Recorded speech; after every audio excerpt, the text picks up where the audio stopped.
সুপ্রিয় দর্শক, আসসালামু আলাইকুম। নিউজ 24 এর সন্ধ্যার সংবাদে আপনাদেরকে স্বাগতম। প্রথমেই জানিয়ে দিচ্ছি সংবাদ শিরোনাম। রাঙামাটির দুর্গম কেন্দ্রগুলোতে যাচ্ছে নির্বাচনী সরঞ্জাম। পাবনায় বিপুল পরিমাণ টাকাসহ চেয়ারম্যান প্রার্থী আটক। উপজেলা নির্বাচনে প্রভাব বিস্তার প্রতিরোধে সর্বাত্মক চেষ্টা চলছে, মন্তব্য সিইসির।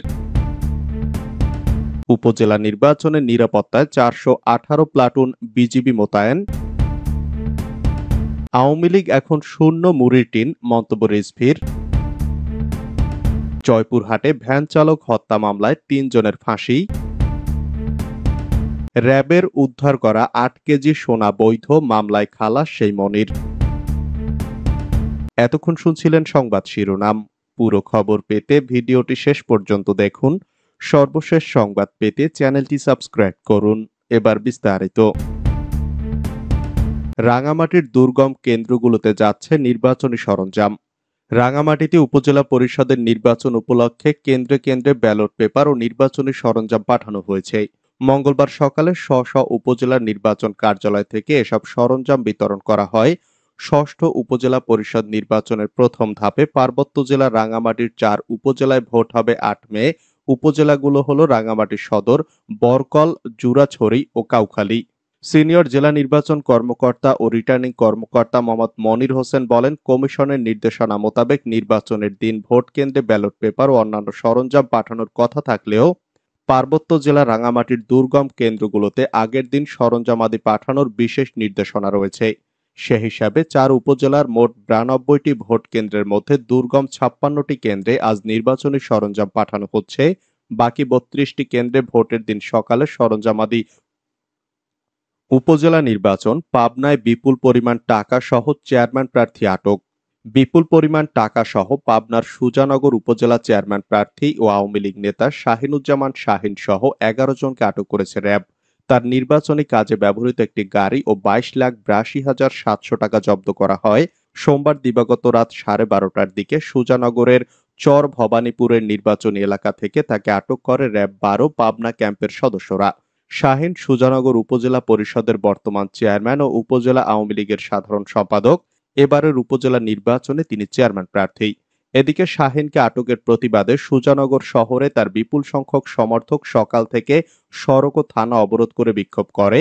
তারা তার নিঃশর্ত মুক্তি দাবি করেন। বিক্ষোভকারীরা দাবি করেন, শাহিনকে পরিকল্পিতভাবে ফাঁসানোর জন্য তাকে আটক করা হয়েছে। র্যাব 12 পাবনা ক্যাম্পের কোম্পানি কমান্ডার মেজর মোহাম্মদ এহতাসমুল হক খান জানান, আগামী 8ই মে ষষ্ঠ উপজেলা পরিষদ নির্বাচনে র্যাবের নিয়মিত টহল দল সুজানগরের চর ভবানীপুর এলাকায় টহল দিচ্ছিল। এ সময় সন্দেহ হওয়ায় উপজেলা চেয়ারম্যান প্রার্থী শাহিনুজ্জামান শাহিন ও তার 10 সহযোগীকে আটক করা হয়। এছাড়া তার গাড়িতে রাখা 2 ব্যাগ ভর্তি 22,82,700 টাকা ও নির্বাচনী কাজে ব্যবহৃত একটি গাড়ি জব্দ করা হয়। উপজেলা নির্বাচনে প্রভাব বিস্তার প্রতিরোধে সর্বাত্মক চেষ্টা চলছে, যা বললেন সিইসি। প্রথম ধাপের উপজেলা পরিষদ নির্বাচন অনুষ্ঠিত হতে যাচ্ছে বুধবার। ভোট অবাধ ও নিরপেক্ষ করার জন্য সব ধরনের প্রস্তুতি নেওয়া হয়েছে জানিয়ে প্রধান নির্বাচন কমিশনার কাজী হাবিবুল আউয়াল বলেন, ভোটে প্রভাব বিস্তার প্রতিরোধে সর্বাত্মক চেষ্টা করা হচ্ছে। কোনো অনিয়ম যাতে না হয় সে বিষয়ে সতর্ক করা হয়েছে। মঙ্গলবার সকালে নির্বাচন ভবনে প্রথম ধাপের উপজেলা ভোট উপলক্ষে সংবাদ ব্রিফিংয়ে তিনি কথা বলেন। প্রসঙ্গত, বুধবার দেশের 495 উপজেলার মধ্যে প্রথম ধাপে 140টি উপজেলায় ভোট হচ্ছে। এর মধ্যে 22টি উপজেলায় ইভিএমে হবে।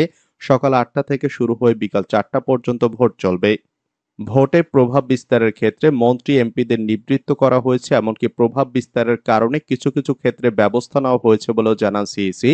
তিনি বলেন, বিশেষ করে নির্বাচনের দিন কেউ যেন ভোট কেন্দ্রে অনুপ্রবেশ করতে না পারে এবং সেখানে যেন অনিয়ম না হয় সে বিষয়ে নির্দেশনা দেওয়া হয়েছে। সিইসি হাবিবুল আউয়াল বলেন, ভোটের দিন আমরা সতর্ক থাকব, কেন্দ্রীয়ভাবে মনিটরিং করব, অভিযোগ পেলে তাৎক্ষণিক ব্যবস্থা নেওয়া হবে।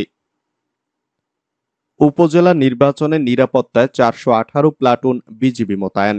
উপজেলা নির্বাচনে আইন শৃঙ্খলা রক্ষায় বর্ডার গার্ড বাংলাদেশ মোতায়েন করা হয়েছে। সোমবার থেকে আগামী শুক্রবার পর্যন্ত মোট 5 দিন নির্বাচনী এলাকায় বিজিবি দায়িত্ব পালন করবে। সোমবার বিজিবির জনসংযোগ কর্মকর্তা শরীফুল ইসলামের পাঠানো সংবাদ বিজ্ঞপ্তিতে এ তথ্য জানানো হয়েছে। এতে বলা হয়, অবাধ, সুষ্ঠু ও শান্তিপূর্ণভাবে উপজেলা পরিষদ নির্বাচন অনুষ্ঠানের জন্য প্রথম ধাপে 418 প্লাটুন বিজিবি মোতায়েন করা হয়েছে। বুধবার অনুষ্ঠেয় নির্বাচনের প্রথম ধাপে স্থানীয় বেসামরিক প্রশাসনকে সহায়তার জন্য in aid to the civil পাওয়ারের আওতায় সোমবার থেকে শুক্রবার পর্যন্ত নির্বাচনী এলাকায় শান্তি শৃঙ্খলা রক্ষায় বিজিবি মোবাইল ও স্ট্রাইকিং ফোর্স হিসেবে কাজ করবে। আওয়ামী লীগ এখন শূন্য মুড়ির টিন, মন্তব্য রিজভীর। আওয়ামী লীগ এখন শূন্য মুড়ির টিন, এ কারণে আওয়ামী লীগের নেতারা ঝনঝন করে কথা বলছে বলে মন্তব্য করেছেন বিএনপির সিনিয়র যুগ্ম মহাসচিব অ্যাডভোকেট রুহুল কবির রিজভী। সোমবার জাতীয় প্রেস ক্লাবের সামনে বিএনপি চেয়ারপারসন খালেদা জিয়া, জাতীয় নির্বাহী কমিটির যুগ্ম মহাসচিব হাবিবুন নবী খান সোহেল, স্বেচ্ছাসেবক সম্পাদক আব্দুল কাদের ভূঁইয়া জুয়েল সহ সব রাজবন্দির ফরমাইশি সাজা বাতিল, মিথ্যা মামলা প্রত্যাহার ও নিঃশর্ত মুক্তির দাবিতে আয়োজিত মানববন্ধনে প্রধান অতিথির বক্তব্যে তিনি এসব কথা বলেন। মানববন্ধনের আয়োজন করে হাবিবুন নবী খান সোহেল মুক্তি পরিষদ। রুহুল কবির রিজভী বলেন, বারবার জনগণের সঙ্গে বিশ্বাসঘাতকতা করা, জনগণের মালিকানা ছিনিয়ে নেওয়ার কারণে তাদের জনসমর্থন নেই। কয়েকজন সুবিধাবাদী লোক, কয়েকজন ঋণখেলাপি মানুষ, কয়েকজন বাজার সিন্ডিকেটের লোক আওয়ামী লীগকে ঘিরে আছে। এরা তো গণশত্রু। যারা বাজার সিন্ডিকেট করে নিত্য প্রয়োজনীয় জিনিসের দাম বৃদ্ধি করেছে, যারা ব্যাংকের টাকা লুট করে নিয়ম বহির্ভূতভাবে ঋণ নিয়ে বিদেশে টাকা পাচার করেছে, যারা সন্ত্রাসী করে অন্য ভূমি দখল করে, এদের তো জনগণ পছন্দ করে না। আর এই লোকগুলোই যদি আওয়ামী লীগের পাশে থাকে, প্রধানমন্ত্রীর পাশে থাকে, সরকারের পাশে থাকে, তাহলে তো জনগণ থাকবে না। আওয়ামী লীগ এখন শূন্য মুড়ির টিন, এ কারণে আওয়ামী লীগের নেতারা ঝনঝন করে কথা বলছে। জয়পুরহাটে ভ্যান চালক হত্যা মামলায় ৩ জনের ফাঁসি। জয়পুরহাটে ভ্যান চালক আবু সালাম হত্যা মামলায় ৩ জনের মৃত্যুদণ্ডের আদেশ দিয়েছেন আদালত। একই সঙ্গে তাদের প্রত্যেককে 50,000 টাকা করে জরিমানা করা হয়। মঙ্গলবার দুপুরে অতিরিক্ত দায়রা জজ প্রথম আদালতের বিচারক নুরুল ইসলাম এ রায় দেন। বিষয়টি নিশ্চিত করেছেন জেলা জজ আদালতের সরকারি কৌঁসুলি অ্যাডভোকেট নৃপেন্দ্রনাথ মণ্ডল। দণ্ডপ্রাপ্তরা হলেন জেলার কালাই উপজেলার আওড়া গ্রামের জাহাঙ্গীরের ছেলে হারুনার রশিদ, মোসলেমের ছেলে মোস্তাক ও জসিমের ছেলে হাফিজার। এদের মধ্যে হারুনার রশিদ পলাতক রয়েছেন। র্যাবের উদ্ধার করা 8 কেজি সোনা বৈধ, মামলায় খালাস সেই মনির। অস্ত্র আইনের মামলার পর এবার বিশেষ ক্ষমতা আইনে করা মামলা থেকে খালাস পেলেন মনির হোসেন ওরফে গোল্ডেন মনির।